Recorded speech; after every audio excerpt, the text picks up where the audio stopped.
So with all the stuff that's going on right now with Marjorie Taylor Greene, it appears that the GOP is attempting to battle it back by targeting Ilhan Omar, one of the members of the squad. You guys remember Ilhan Omar was embroiled in pretty heated controversy when she correctly pointed out that AIPAC has a lot of influence on American politics. Obama explained how heavily AIPAC has influence in politics. George H.W. Bush explained how much influence AIPAC has in politics. It's pretty clear, it's pretty obvious, especially in a lot of these House races where as much money isn't spent, and so those kinds of money, a couple thousand can really go a long way.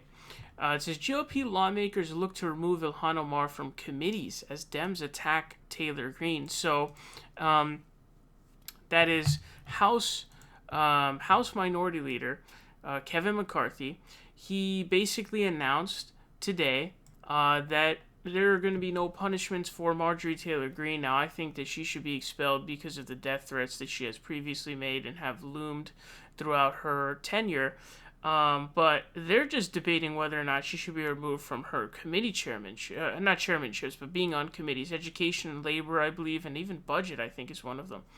And so that's currently the debate. Now, Democrats, regardless of that fact that McCarthy said that he's not going to strip her of her committee assignments, what's going to happen is the Democrats in the House will indeed vote on removing her from those committees.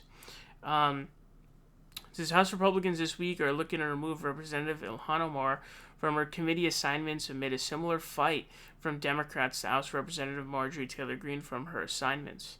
Earlier this week, House Majority Leader Steny reportedly gave GOP Leader Kevin McCarthy an ultimatum. Remove Greene from her committee assignments in 72 hours, or Democrats will bring the issue to the House floor. Greene's appointment to the House Education and Labor Committee and the House's Budget Committee sparked outcry last week from Democrats who say that she should be disqualified from serving on the committee over a recently unearthed video of a 2019 incident in which she harassed a survivor of the Marjorie Stoneman Douglas High School shooting, saying the survivor was paid by George Soros, as well as a 2018 Facebook post in which she agreed that the Sandy Hook and Stoneman Douglas shootings were staged. So completely crazy, lunatic conspiracy theories. And basically what it actually says here is the House is set to consider a measure this week that calls for Greene's removal from her assignments.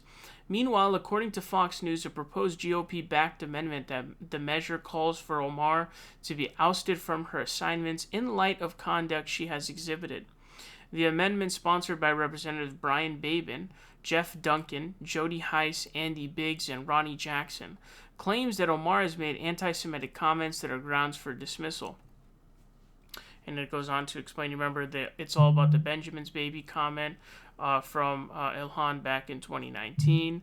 So they're basically trying to go after her for this, and basically their way of a tit-for-tat battle in this situation with what's going on with Marjorie Taylor Greene is to basically say Ilhan Omar is anti-Semitic for pointing out that money is a huge thing in politics, and, specifically with AIPAC. AIPAC has a lot of influence, and, it's kind of proven by the fact that AIPAC and other Israeli lobbies, they really built up a lot of money and burnt a lot of money trying to challenge Ilhan Omar in her race. They just proved her right by raising like millions of dollars, hundreds of thousands, millions of dollars. Again, Barack Obama talked about in his book that came out about the influence of AIPAC. George H.W. Bush talked about the influence of AIPAC and how the influence of AIPAC was so massive and so great that he actually felt like kind of a small fry, given all of those, AIPAC lobbyists that showed up when he basically, he threatened to freeze any loan guarantees if Israel did not pull out its illegal settlements and stop building more illegal settlements. And he felt like he was a little guy because there were so many AIPAC lobbyists just storming. And remember, that did end up being partially the reason why he lost. It wasn't the main reason why H.W. Bush lost against Clinton, but it definitely was part of the picture. And in these House races where $2,000 can be a swing in a race, similar to the influence of the NRA, it's just what it is. Politics, political interest, these groups pay a lot of, they have a lot of influence, and AIPAC is no different. So that comment is not anti-Semitic.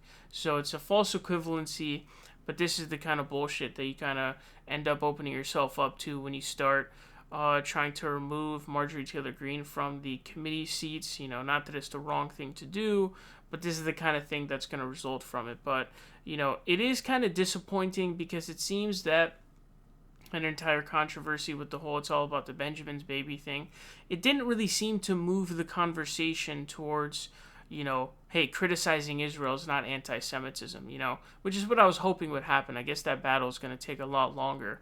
I don't know when we're going to get to the point where you can criticize the influence of the Israeli lobby in the U.S. without being labeled anti-Semitic, that didn't get us there, but, this is what they're trying to do. They're trying to get her stripped of her committee assignments, just like is happening right now with Marjorie Taylor Greene. This is the tit-for-tat move from the Republicans.